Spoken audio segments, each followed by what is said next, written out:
तो ये आपका क्वेश्चन शुरू करने जा रहे हैं जो आर.एस. अग्रवाल का एग्जाम्पल नंबर 11 है और एनसीईआरटी का एक्सरसाइज 7.3 का क्वेश्चन नंबर 1 है। ठीक है ना। तो दोनों आपसे हो जाएंगे, एक ही तरह से बनाना होगा। बस एनसीईआरटी में क्या बोला है कि जो आइसोसेलेस ट्रायंगल है वो सेम बेस के अंदर ही दोनों वर्टिसेस है, माने ये केस नहीं दिया है, जबकि इसमें दोनों केस दिया है। तो चलिए देखते हैं क्या कह रहा है।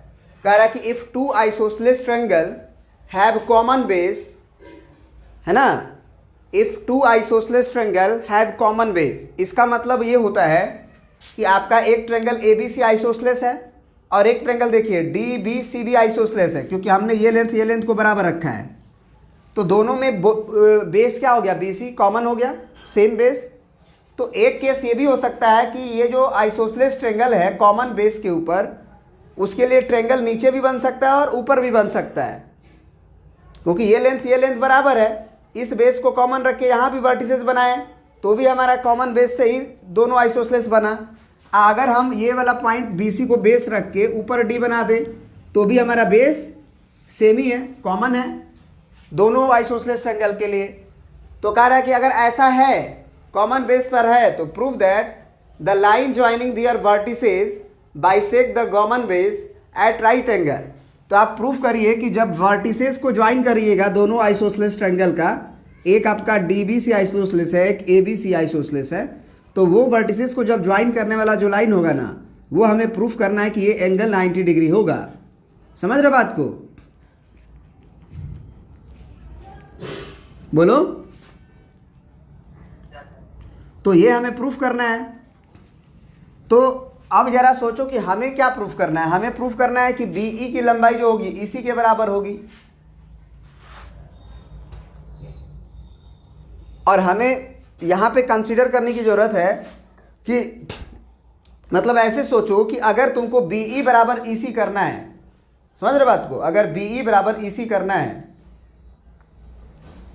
तो हमको क्या करना होगा। सबसे पहली बात कि तुम ये तो कर सकते हो ना, अगर बीई बराबर ईसी करना है तुमको, मान के चलो, तो अगर ये छोटा वाला ट्रायंगल ये वाला छोटा वाला ट्रायंगल अगर कॉन्ग्रुएंट हो जाए तो काम बन जाएगा। लेकिन ये वाला कॉन्ग्रुएंट हो पाएगा क्या, पहले इसको सोचो, क्या ये कॉन्ग्रुएंट कर पाएंगे? तो ये लंबाई इस लंबाई के बराबर है, बढ़िया है, हो तो जाएगा। और ये एंगल जो होगा और ये एंगल आपस में बराबर होगा कि नहीं होगा, क्योंकि आइसोसेलेस ट्रायंगल का दो साइड अगर बराबर है तो उनके एंगल्स भी क्या होते हैं, बराबर होते हैं। इसका मतलब हम ये एंगल को चलो अभी कुछ देर के लिए अलग रखते हैं। इसको अगर हम बोले तो मान लो हम इसको एंगल 1 बोल दे रहे हैं, इसको एंगल 2 बोल दे रहे हैं, तो एंगल 1 2 बराबर होगा ना। फिर ये साइड इस साइड के बराबर है और ये कॉमन साइड है, ये क्या है तुम्हारा कॉमन साइड है ए ई। तो एक बात बताओ हमें कि ये कॉमन साइड होने के बावजूद भी ये जो एंगल दिख रहा है तुम्हें, एक तो ये साइड है और एक ये साइड है, क्या ये दोनों साइड के बाहर ना हो गया एंगल? ये साइड को तुम बराबर कर रहे हो ना दोनों में, तो ये वाला एंगल बाहर ना हो गया, मतलब दोनों साइड के बाहर ना हो गया, तो साइड साइड एंगल थोड़ी पड़े हुए हैं। और ये 90 डिग्री आपको प्रूफ ही करना है। तो आप एक काम करो, आप बड़ा वाला ट्रायंगल ले लो, जैसे ए बी डी कंसिडर कर लो एक बार, समझ रहे हो, ए बी डी कंसिडर कर लो और ए डी सी कंसिडर कर लो। क्या इसे हम लोग कॉन्ग्रुएंट कह सकते हैं?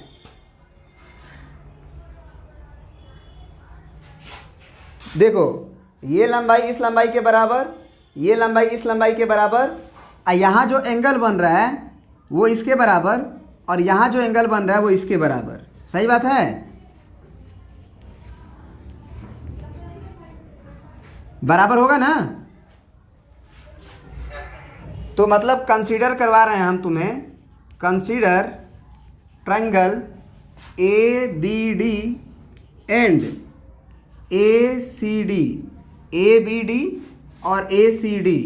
इसमें हम क्या कह सकते हैं, सबसे पहले देखो ये लिखते समय ही इस बात का ध्यान दे दो कि हम सही से लिख रहे हैं। जैसे हमने लिखा है A B C and A C D, तो तुम देखो कि ए बी की लंबाई ए सी के बराबर है कि नहीं, तो ए बी की लंबाई ए सी के बराबर है, बी डी की लंबाई सी डी के बराबर है कि नहीं, बी डी की लंबाई सी डी के बराबर है कि नहीं, है ना।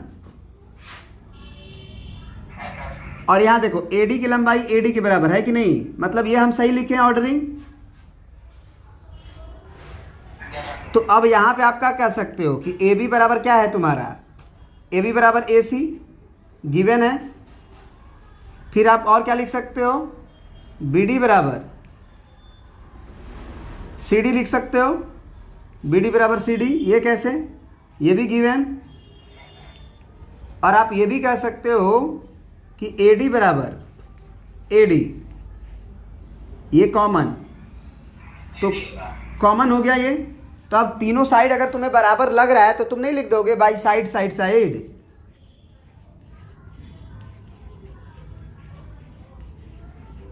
तीनों साइड अगर तीनों साइड के बराबर हो गया तो by side side side congruency कौन सा ट्रायंगल प्रूफ हो गया हमारा, ए बी डी।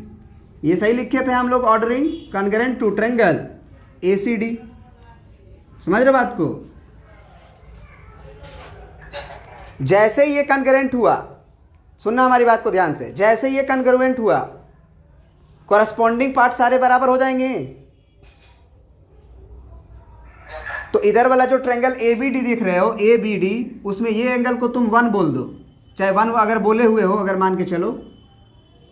वैसे इसकी कोई ज़रूरत नहीं थी एंगल्स को मानने की, कोई आवश्यकता नहीं है एंगल्स को मानने की। आप डायरेक्ट ऊपर वाला ही एंगल मान लो। समझ रहे बात को, कि इसकी आवश्यकता ही नहीं पड़ रही है हमें। आप क्या कर लो, इसको 1 बोल दो, इसको 2 बोल दो, इसको तुम 3 बोल दो, इसको तुम 4 बोल दो। तो एक बात बताओ, एक बात बताओ, ऐसा ही इसमें भी होगा, इसमें भी ऐसा ही होगा। बी डी जो है वो डी सी के बराबर होगी, देखो। फिर ए बी इसके बराबर होगी, और ए डी कॉमन है दोनों में। बोलो, ए से डी की लंबाई कॉमन है ना दोनों में। तो ये दोनों ट्रायंगल फिर से उधर वाला भी कॉन्करेंट हो रहा है एक साथ। दिक्कत क्या है, अब जैसे ही कॉन्करेंट हो गया तो इसको आप क्या कह लो ना, इसको एंगल 1 बोल लो, इससे एंगल 2 बोल लो, ठीक है। और नीचे वाला जो एंगल है इसको आप क्या बोल लो, एंगल 3 बोल लो, इसको एंगल 4 बोल लो। तो क्या हम लोग लिख सकते हैं एंगल 1 बराबर एंगल 2। क्या है कि ए बी डी में पहला एंगल ए ही ना है, ए बी डी में पहला एंगल 1 ही ना है, और उधर भी एंगल ए है तो वो 2 के बराबर होगा। उसी तरह से एंगल 3 जो होगा वो एंगल 4 के बराबर होगा। कैसे, by C P C T. तो ये बराबर हो गए, इसमें तो कोई दिक्कत नहीं है ना। अब जरा आप हमें बताओ कि जैसे ही ये बराबर होगा, मतलब एंगल 1 2 के बराबर हुआ और एंगल 3 और एंगल 4 के बराबर हुआ, तो हम ये करना चाहते थे कि ये छोटा वाला ट्रायंगल ये छोटा वाला ट्रायंगल को कॉन्करेंट। अब तो हो गया कॉन्करेंट, हो गया ना। कैसे, अब तुम खुद बताओ कैसे। ये साइड इस साइड के बराबर था, दिया गया था, बोलो। ये वाला साइड जो है इस साइड के बराबर था, ये एंगल ये 2 के बराबर आया, और ए ई की लंबाई ए ई के बराबर है। तो ये दोनों ट्रायंगल कॉन्करेंट हो गए कि नहीं हो गए। समझ रहे बात को। एक ये ट्रायंगल था और एक ये ट्रायंगल था, अलग बना लो। हम बोले कि ये आपका ए से ई है और ये भी तुम्हारा ए से ई ही है, ये बी हो रहा है और ये सी हो रहा है। ये वाला एंगल इस वाला एंगल के बराबर है, ये वाला एंगल इसके बराबर हुआ है, और एक वो साइड कॉमन कौन दिखाई दे रहा है, एक साइड तो तुम्हारा ये भी दिखाई दे रहा है कि ए बी की जो लंबाई है वो ए सी के बराबर है। तो अगर ये लगाओगे तो तुम सोचो कौन सा थ्योरम लगा, एंगल के बीच में साइड है ना। यही ना बोल रहे हो कि सर हमको समझ में नहीं आता है कि कौन सा लगाएं, कौन सा लगा। तो जरा बताओ कि ये एंगल और ये एंगल के बीच में साइड है। तो अगर ये लगाओगे तो तुम क्या लिखोगे भाई, एंगल साइड एंगल, और अगर मान लो कि तुम ये बोलोगे कि सर हम ये बराबर नहीं करेंगे, हम इसको करेंगे बराबर, हम कहेंगे कि ये लंबाई के बराबर है क्योंकि ए ई कॉमन है। तो अब बताओ कि अगर ये साइड और इसको कुछ नहीं किए हो, ये साइड को इस साइड के बराबर किए हो और ये एंगल को इस एंगल के बराबर कर रहे हो, तो दोनों एंगल के जो ये दोनों एंगल है उसके बाहर साइड हो गया है ना, देखो ध्यान से। तो अगर ये बाहर हो गया है तो हम एंगल साइड लिखेंगे। समझ में आ रहा बात?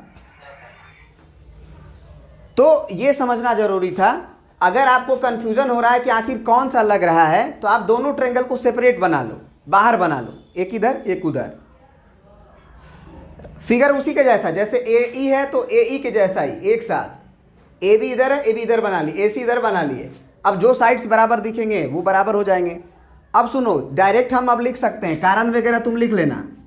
Triangle A B E is congruent to, अगर देखो अगर ए बी ई लिखे हैं, ए बी ई लिखे हैं तो उधर से ए सी ई लिखेंगे। समझ रहे बात को? ऑर्डरिंग का ध्यान देना जरूरी है ना, तो ऑर्डरिंग का ध्यान देना जरूरी है। तो ए बी जो है वो ए सी के बराबर था, देख लो ए बी ए सी के बराबर था।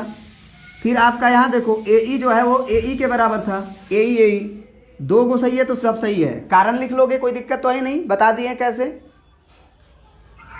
जैसे ही ये बराबर हुआ, समझना बात को, क्या जो सी पी सी टी से जो सेकेंड लास्ट है, सेकेंड लास्ट से बराबर होगा?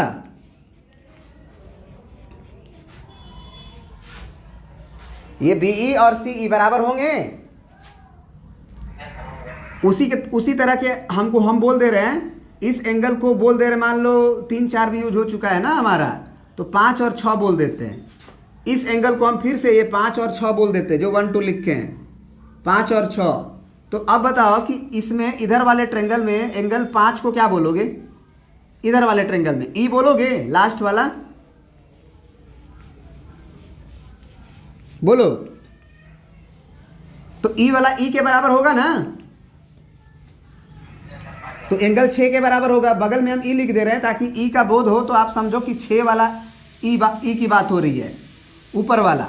अब जैसे ये दोनों एंगल हमारे में बराबर हो गए, साथ ही साथ हम ये भी तो जानते हैं कि एंगल 5 और एंगल 6 जो है एक लीनियर पेयर बना रहा है। ऑल्सो एंगल 5 प्लस एंगल 6 क्या हो जाएगा? BC is a line, BC is a line. अगर BC हमारा लाइन है तो 5 और 6 को जोड़ने पे 180 आना चाहिए, और 5 और 6 बराबर भी है। तो जरा बताओ, 5 की जगह पे 6, चाहे 6 की जगह पे 5 लिख सकते हैं कि नहीं लिख सकते हैं? तो एंगल 6 प्लस एंगल 6 का वैल्यू 180 डिग्री हुआ। अब 2 ऑफ एंगल 6 का वैल्यू कितना आ गया बताओ हमें? 2 ऑफ एंगल 6 का वैल्यू कितना आया? 180 डिग्री। तो बताओ एंगल 6 का वैल्यू, और एंगल 6 किसके बराबर है? तो इसका मतलब एंगल 5 भी 90 डिग्री हुआ और एंगल 6 भी 90 डिग्री हुआ। This imply A E is perpendicular to, या जो भी हो जो हमको प्रूफ करना है, A D is perpendicular to B C. अगर ये एंगल 90 90 हो गया तो ये प्रूफ हो गया ना कि ए डी जो है वो बी सी का परपेंडिकुलर है। और बाइसेक्ट जो है ये लंबाई बी ई बराबर ई सी, तो यही से बराबर हो गया है by C P C T. समझ गए? प्रिंट कर लीजिए।